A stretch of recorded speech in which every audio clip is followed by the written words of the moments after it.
listen, I want you to very, very carefully follow every word that I am about to utter. And this is serious. This is probably one of the most serious things that's ever happened to this country. And I believe that I am the first man in the eastern section of this United States to have discovered it. It's a terrible plot, an awful thing that's beginning to happen. Now, let me tell you exactly what happened.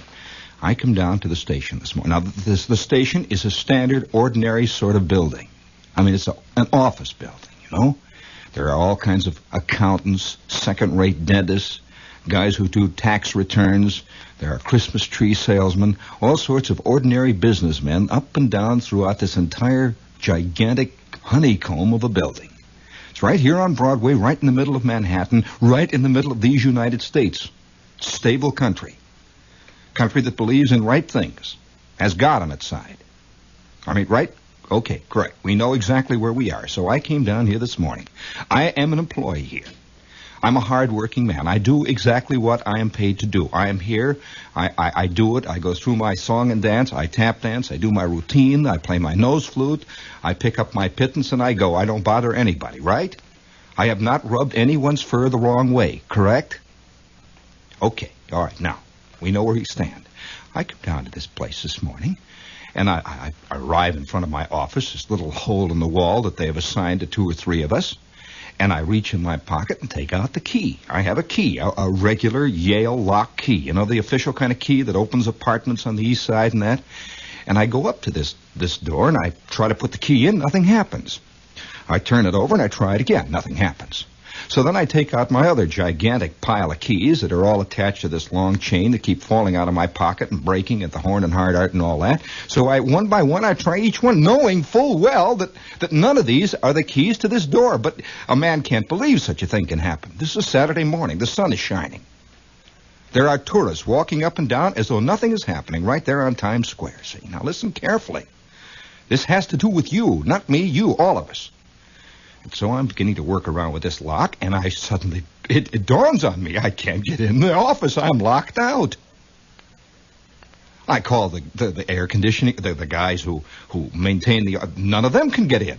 The doors are all locked, and none of their keys work. This is on Saturday morning in this country, America. I can't get in the office. Everything, all the things I own, all the important things are locked in that office now. My nose flute, my commercials, what else is there in my life?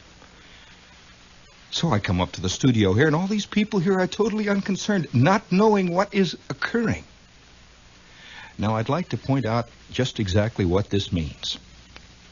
I have a suspicion that this has happened. It's an awful thought. But do you realize this town is vulnerable? We are wide open on Saturday mornings. All you poor clowns are sitting out in Darien.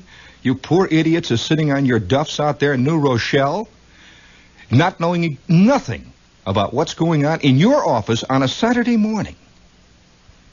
And I'm inquiring around here, and I asked the elevator operator, I said, what, was there anybody up here? He says, why, yes, a short, stout man wearing a dark overcoat with a velvet collar appeared, carrying a thin briefcase and a large ring of keys. He left, he said, within 10 minutes.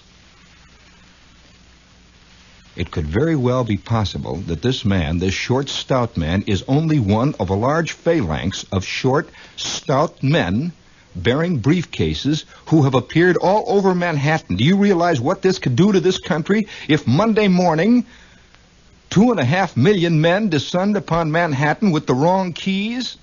What is the first assumption you make when your key doesn't work in the lock? Of course, you know what the first thing that you think of in this town. You arrive at your office, you try the key, you immediately get in the elevator, go down, and head for the unemployment office. That's all there is to do. Either that or you go right back home on the 1037 and you arrive back in Darien. You go home and you say, I left my keys. Where are my keys? I could see this beautiful scene of the guy arriving home. He says, hey, Mabel, I left my keys, for crying out loud. It's about 11 o'clock now. And his wife says, what do you mean you left your keys? There are no keys here. I must have taken the wrong keys, Mabel. Come on now, give me them keys. Hurry up. I left them on the buffet, for crying out loud. Hurry up. And she goes in and rustles through the buffet. She says, there's a couple of keys to the garage here. He said, well, no, come on, the keys. Give me the keys, quick. These keys don't work. These are the only keys you've had, Charles. And then the panic begins to hit Charlie. He sits down and says, why didn't they have the guts to tell me? Why didn't they tell me? Why didn't they tell you? Look, I have a suspicion. What with the abstract life that we're all involved in, the paper life, the life of deep, abject fear that most of us live in, and it's a fear, it's not a fear really of bombs.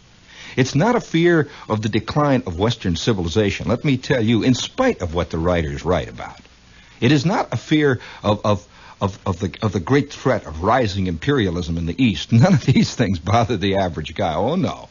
It's the terrible sneaking suspicion that one day they're going to discover what a phonus balonus he really is, and not even with so much as to dignify it. With a pink slip, blue slip, or green slip, they merely just changed the lock. That's all there is to it, and he'll know exactly why they did it. And I fully believe that this country could be invaded, could be disrupted, completely destroyed. For 3 whole days, no one would even find it out, because no one would have the guts to say anything to the next guy. They locked me out of the office. The only thing that would happen would be by Wednesday there would be 17.5 million guys lined up in front of the unemployment office on 42nd Street, all of them pretending that, carrying on with the big front, until somebody by about 3 o'clock in the afternoon would discover that the unemployment guys have been locked out, and they are in the line too.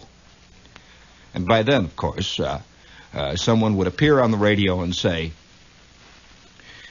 it's all over. It is all over. We have the keys now. And to the right thinkers in the audience, to the right thinkers in this big country of ours, this wonderful country which is now ours, to the right thinkers will go the right keys. Apply. Signed, the Commissar. So I believe that George Orwell was wrong. Seriously, it's not going to be the way Orwell said it was. It's not going to even be the way Huxley said it was. Oh, this could be happening right now. You better call your office this very minute. You had better call your office this very minute, because I am locked out. I have no commercials. I have nothing. I stand before you, a man not only shorn of his commercials and his nose flute, but shorn of his dignity too. And all I can say is to my fellow Americans, for crying out loud, why didn't we think of this? Well, I guess in a way we had it coming to us. I mean, in a sense, we did. We abdicated all along the line, each one of us. I mean, I'll admit, I never realized the value. Yeah, I can just see. Do you realize that I'm locked out of the men's room? Huh. I mean, you know what this can result in. I don't have to go any further with that. Thousands and thousands and thousands of people just wait and see Monday. Don't be out there laughing. Don't laugh at all. Because the time is going to come, say about 3 o'clock Monday afternoon, you're going to remember where you heard it first. Not on Winchell's program or on Barry Gray. Edward R. Murrow didn't even note that it was happening. So concerned was he over the Middle Eastern crisis. Right here in our very midst. Well, I think we had it coming. I mean, I'm walking. I mean, the signs are there. The signs are there, really. They've been all around us for centuries. This morning, I'm walking along, and I'm on 7th Avenue, and I'm about maybe at 52nd, 53rd Street, something like that, on 7th Avenue. And there is a typical American family group milling around. They have come in from Millfield, New Jersey, or Milling Pond, Connecticut. And they have arrived, and they are sort of standing on the corner there, and there's a short, stout father type, a real father. This guy was born with a salt and pepper mustache. His mother had a difficult time. He was born with a salt and pepper mustache. He's standing there, and he's kind of milling. He's pear-shaped, and his wife is a sort of pear-shaped wife. And they're milling, and they have this look on the face of, well, where shall we go now? What are we going to do? We are in the big city now. This is what we've come for. Now where to? Will it be the Roxy to see the Rockettes? Shall we go down to Rockefeller Center and just watch the flags flop? Or shall we, you know this thing? Well, here we are. Now what? And they're standing around, a mother's looking west and he's looking east, and there are two gawky, gangling kids of the modern progressive school type kids. You know, you can always tell the way the girl brushes her hair and the kind of blazer that the kid wears. They're much better dressed than the parents. All the dough has been invested in these two striplings. And the two of them are standing there. and I heard this. I'm going to tell you exactly what I heard. Father has said, obviously, what he wants to do. Mother has countermanded what he wants to do. She has something else. They're both standing there. And this tall, brushed girl, who already, at the age of 13, has a little set of letters above her head that say betrothed. You know, you can just see her looking right out of the Herald Trib Society page. And she says to Mother and Father with a commanding voice, that's the sad part of it, she says, let's have a discussion. Let's have a discussion. This is a democratic discussion. You see, this is the ideal of all the Spocks, all the parent magazines, 17, Zip, Pip, Quick, all the rest of them, that whenever things are going wrong, have a discussion. Rely on the judgment of these idiotic 13-year-olders. And in the end, give in to them, you see, through a long series of illogical arguments. And so I'm walking there, and this chick, this 13-year-older, says, let's have a discussion. And poor Father, I could see he just sort of wilted a little bit, and Mother wilted a little bit, and I knew what the discussion was going to result in. And it's no wonder we've lost our keys. It is no wonder we have lost the combination to the lock. and I go, you know, about 10 minutes before that, I'm walking past Carnegie Hall. And here is a real Schraft lady standing out. This is, by the way, the gathering place for Schraft ladies on Saturday afternoons and Saturday nights. And they're all standing out there. And there's one wearing, you know, the kind of fur wrap, the little fur wrap that looks like kind of a brownish fur wrap that kind of goes halfway around the shoulders and hangs down to about the shoulder blades. You know, this little kind of, what do they call those things? These are old lady type. Is that a stole? Well, she's got this thing around her, and she's wearing this little pot turned upside down on her head. You know, a real Schrafty hat. And she's standing there, and this is exactly what happened. I'm going to outline to you why we have lost our keys. We have lost the combination. And I'm walking past her, paying absolutely no attention to this old gal, and she's paying no attention to me, and all of a sudden she's, for heaven's sakes, for pity's sakes. And I turned, you know, I thought she was saying something to me, and she tore out on the sidewalk and kind of went into an Immelman turn, you know, a slow looping turn, made a turn to the right, and there another one who looked exactly like her came darting out of a doorway, and they both clasped each other. She says, Emily, for pity's sakes, I've been waiting for a dog's age. Where have you been?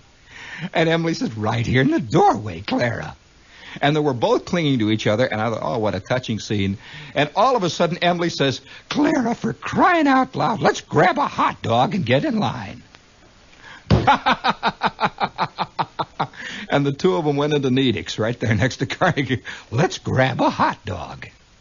It's no wonder we've lost our keys. Speaking of the lost, this is WOR, AM and FM, New York. Friendly, reliable, sober, industrious, and vaguely confused. Now let's beat out a message via TomTom.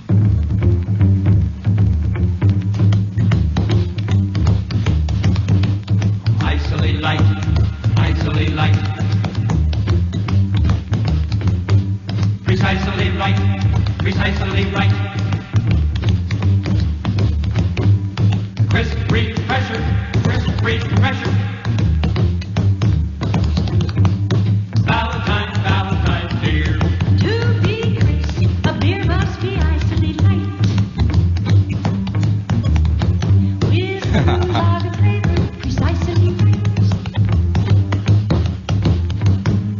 Lively golden, crystally clear, the crisp refresher. Valentine beer. Hey, Get your cold beer. Hey, get your Valentine beer. Boy, that moved. That was pretty good, wasn't it? All right, George, we ought to be locked out all our lives. Actually, I think that, you know, it's a funny thing. I'd like to make a point here. Now, don't be too frightened. It is quite possible you are locked out. Now, you have all of Saturday afternoon, you have all of Sunday morning and Sunday evening to contemplate it. Now, there's another side to this thing. It isn't as bad as it seems. In fact, it is much better than it seems. I have a suspicion that the best thing that could happen to 90% of the males in this country would be to be locked out. I mean, I'm serious about that. I mean, I know a whole lot of guys who, if they were relieved of the responsibility of telling the boss what to do with his key, if they were relieved of the responsibility of quitting, they would sneak back home on the 532 with this fantastic sense of relief. And of course, they would be weeping and pretending that it was a terrible thing. They would arrive home and they would go through all the motions. And then by Tuesday morning, they would awake and they'd notice that sun's shining out there, and they'd hear a few of the birds whistling. And they would not even, it's a surprising thing how many of us go through our lives bound and shackled and held down by enormous chains, which we think, of course, are terribly important and necessary to our existence, which, as in the matter of fact, are really the one agent that is preventing us from existing, from being really true and real, from being what we want to be. And I can see, I would like to know, I'd just like to know how many guys are sitting out there listening to this now. And their wives, of course, think this is a ridiculous thing. What do you mean, Charles? Why, it would be terrible if Charles was locked out of the agency. I just wonder how many guys have this sneaking thing deep inside of them who are saying, oh, boy, oh, would that be great? Oh, come on, admit it, you know? It would be great. Because a lot of things would happen. First of all, I think one of the things that has begun to worry many people in this country is the constantly advancing effeminization of the male. It's really not as simple as that. That the advancing masculization of the female has, in so creating a new atmosphere, has in a sense removed some of the masculinity from the male. In short, a male is only masculine when compared to a female and her degree of femininity. It's not that the women have lost femaleness, they have lost femininity. It's not that the males have lost maleness, they have lost masculinity. And so, as you look around, you see all the stage shows, almost all of the movies today feature the new stars who have come up since about 1949 or 50 are all vaguely feminine. That is to say, they're not outwardly completely masculine, say in the Spencer Tracy mold of a previous era, you see, total masculine, you know, or in the mold of, say, the Clark Gables, or a mold of the Victor McLaughlins of the past. I mean, this was a complete masculine man.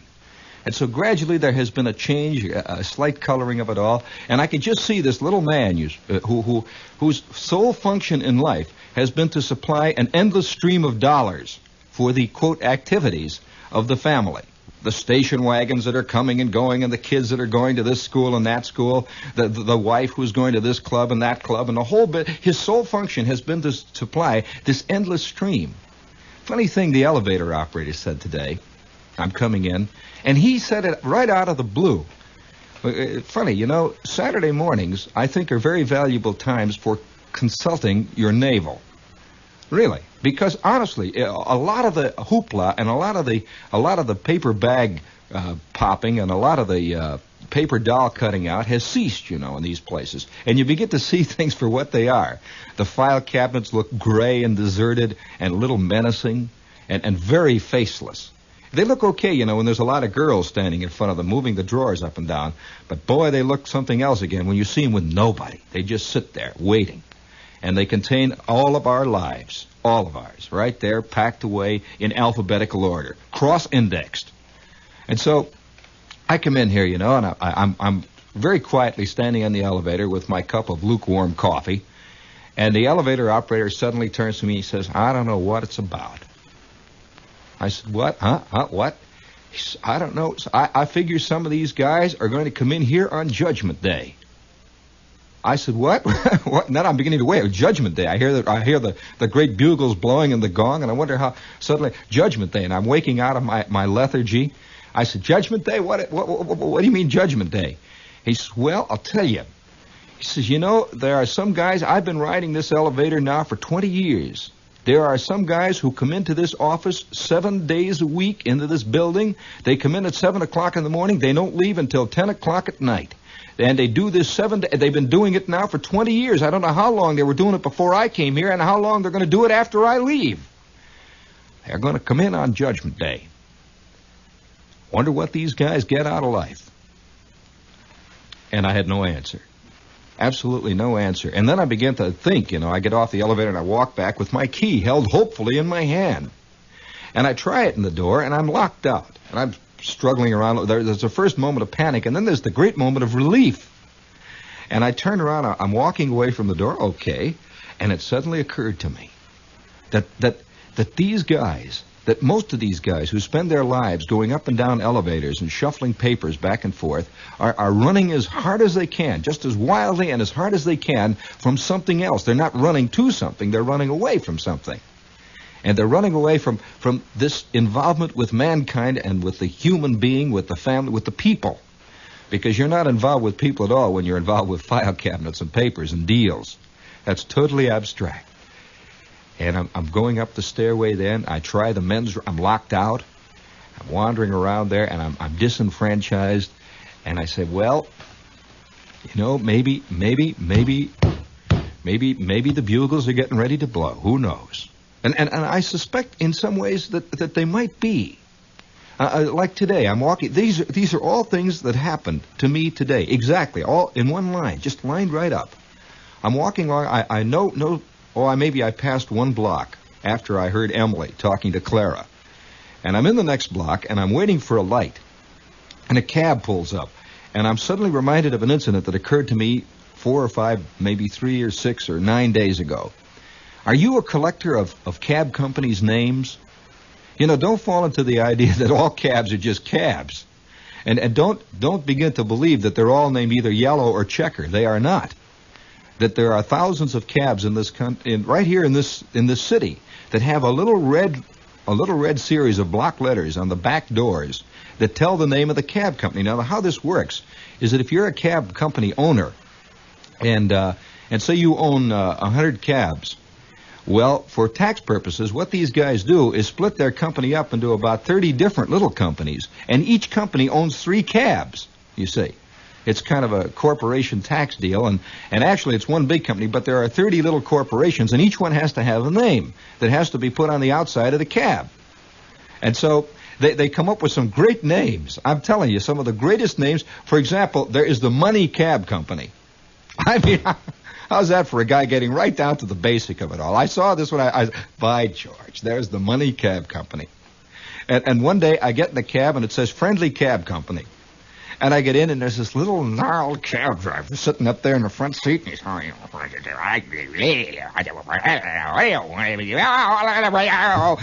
this kind of guy who has a constant stream, an untapped stream of obscenity, just running right through him like a fountain, and it bubbles out of his ears and out of his eyes and out of his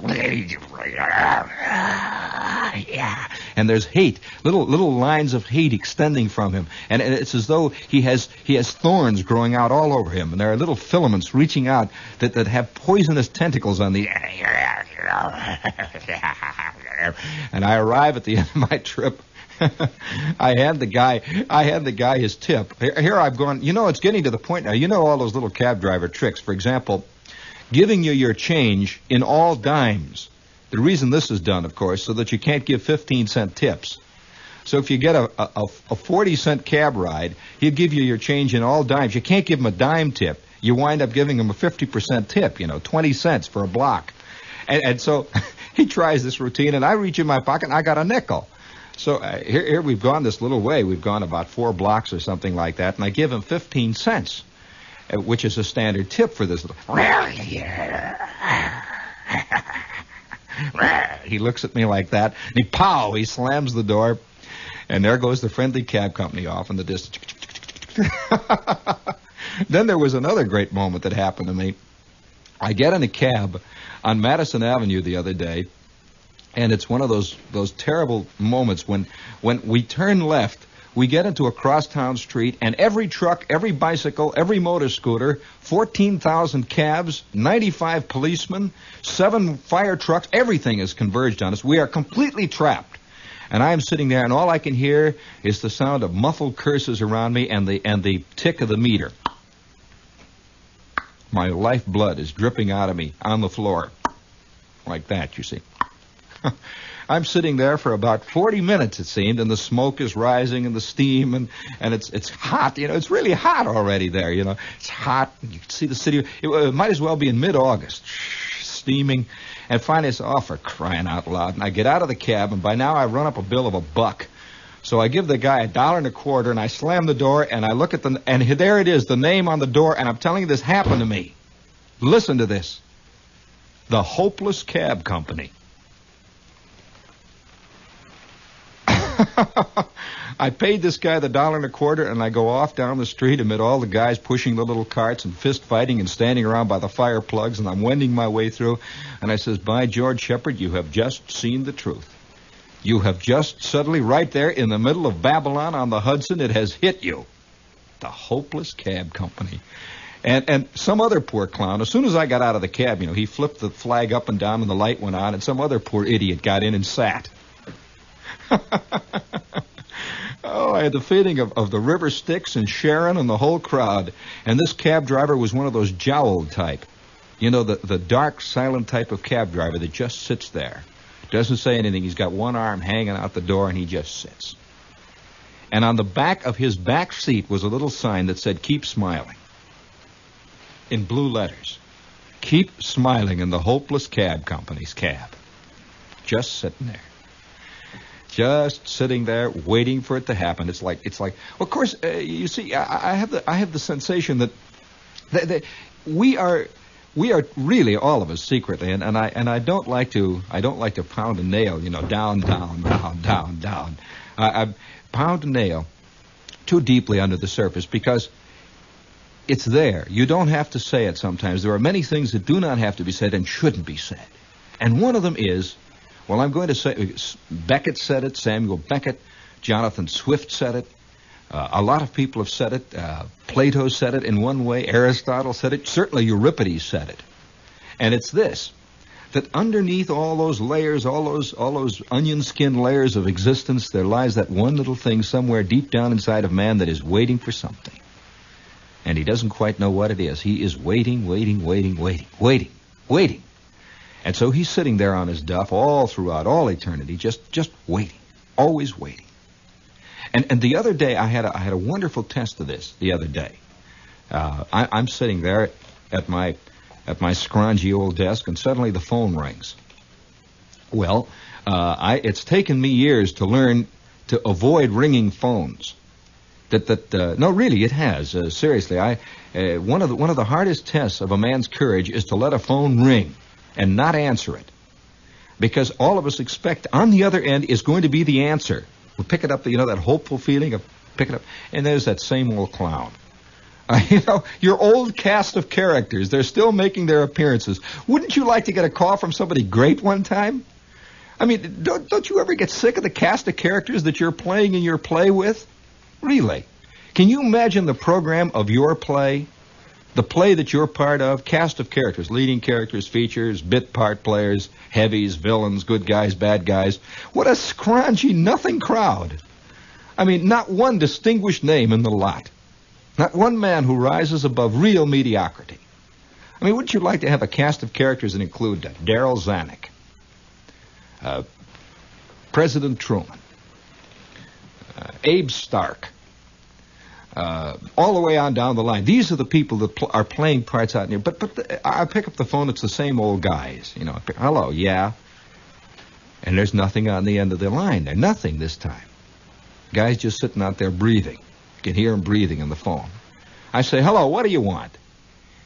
He says, and it's a friend of mine. I recognize the voice, but he's got a crack in his voice. Now he says, did it come yet? I said, what? He said, I guess it didn't. I says, no, and hung up. And I recognized for an instant that there was a moment of recognition there between he and I, him and me. Us and them. We and you. We're all waiting for it to come. and about 10 minutes later, I dialed him back and I said, what? Did what come? He says, nothing. Doesn't matter anymore. And I've never mentioned it to him again. But it's all part and parcel of the same problem. It's just the same thing. I mean, it's the waiting, just sitting around waiting. It's summer now, you see. You have been waiting for summer, right? I mean, sure, everybody's been vaguely waiting for summer. If you haven't, then your glands are giving you trouble, and I would suggest you do something. One of the suggestions of Carlton Fredericks might do it. You are having trouble with juice. I would suggest, a little deep knee bends and a few of this. But most of us have been thinking about this, waiting for summer to come. All right, it's here. Now what? So now you're going to go out to Jones Beach. Sit on your duff for a while out there. And this will go on for a while. And then vaguely you'll begin to wait for fall. And this waiting and this expectancy that the next season is always going to transcend all the other seasons you have known can be seen in the shop windows. That already by June they will be showing fall clothes. And everyone will be feeling vaguely happy about it. Oh, boy, it's going to be great. It's going to be wonderful. I'm wearing a new sweater and all this. And by the time November arrives, spring clothing will already be in the windows. Do you remember? Just before Christmas, they were showing them already. And I'd say by, the end of May, there will be summer clearances already, getting rid of it all. And it's getting to be more and more advanced, you see. More and more. I remember one time there was an automobile company.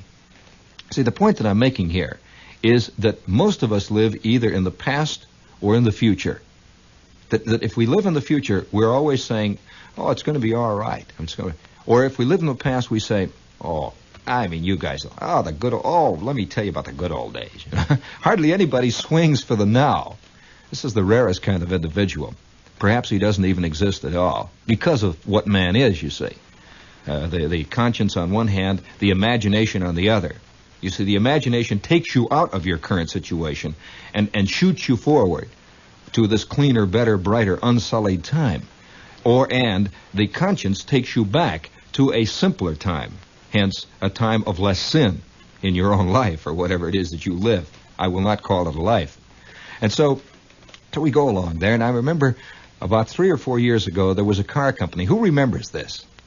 There was a car company that had a great big sign that said, "Suddenly it's 1960." Do you remember that? Well, here it is.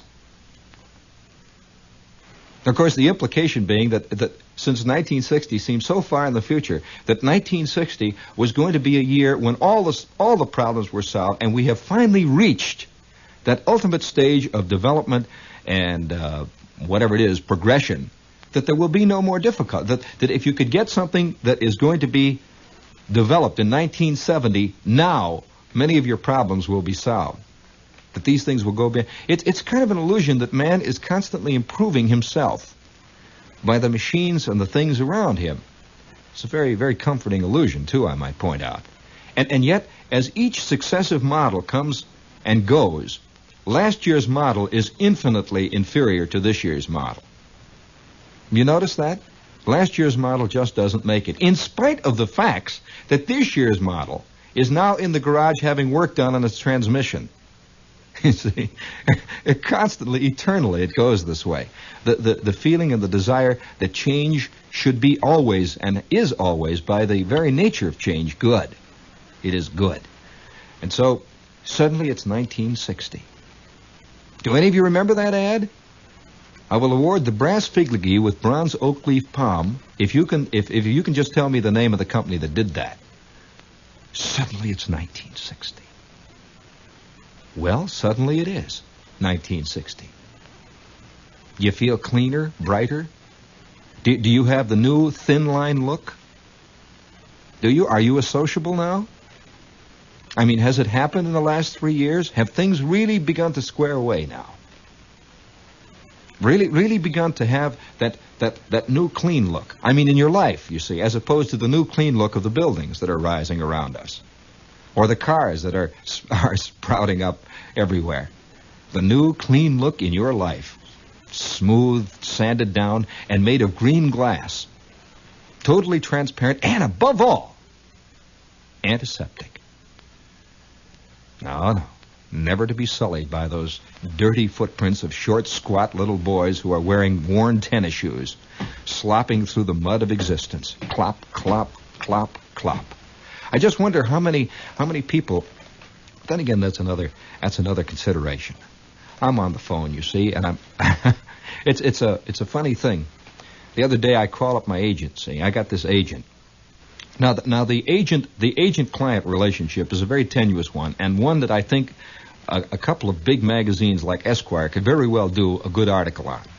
And in fact, I'm the guy to do it, Esquire. If you're listening, you idiots and clowns.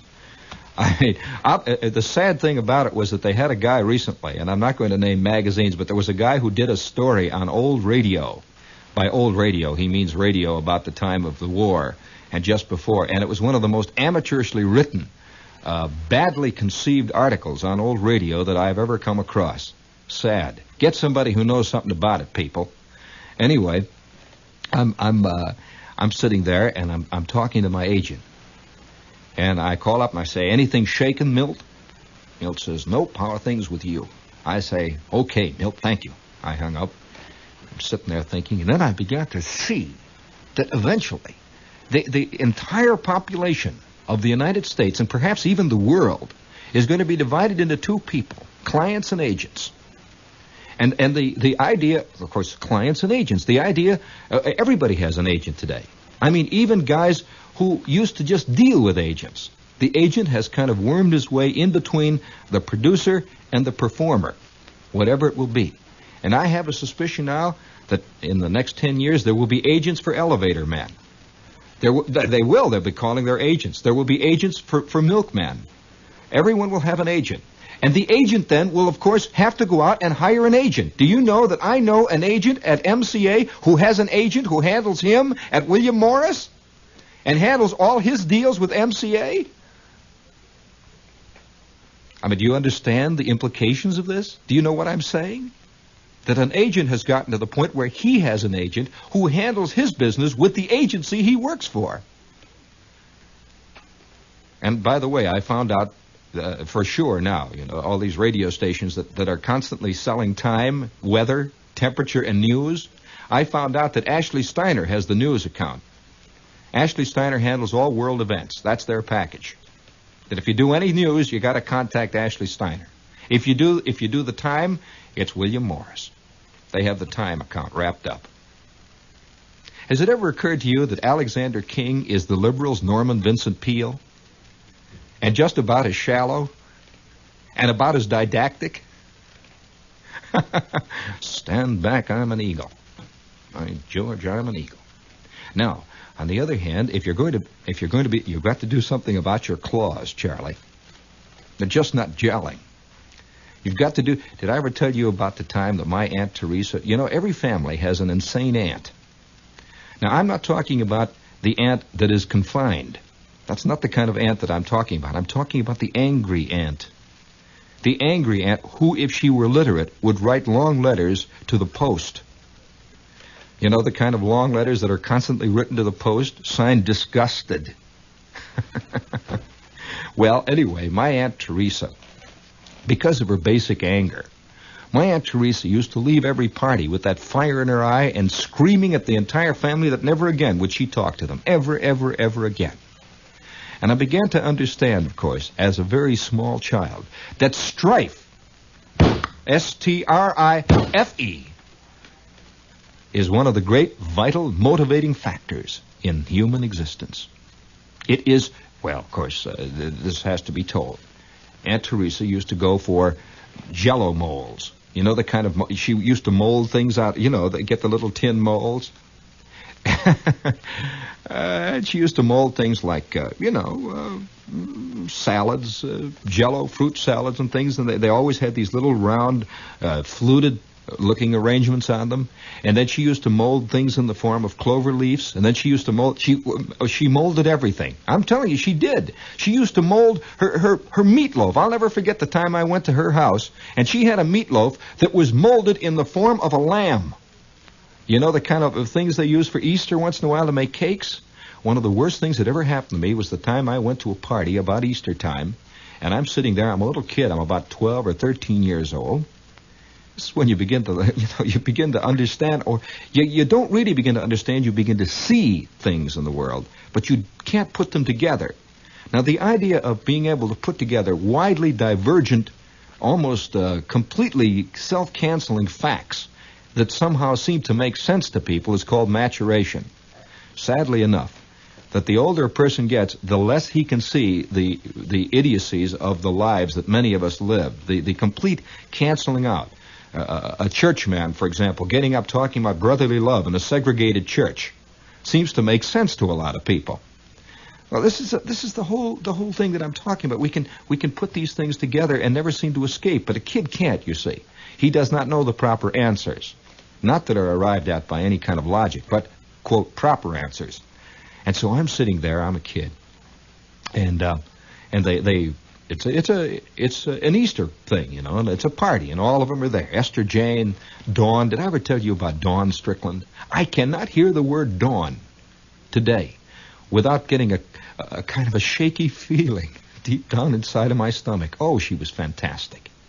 I mean, I knew her, let's say, from the age of 6 up through about 12. And it was the most, madly, I never once even uttered a word to this girl, but I was, it's the wordless, soundless, adoring love. And if Dawn Strickland showed up, she could be 350 pounds, have 9 kids, and wear brass knuckles. I would just fall flat on my face right in front of her with geraniums growing out of my ears. I mean, she's just like that. If somebody called me up and just said, I'm Dawn, my name is Dawn, I would be putty. I would be jello. I would be silly putty in your hands. No use at all, just to make odd little shapes out of me, that's all.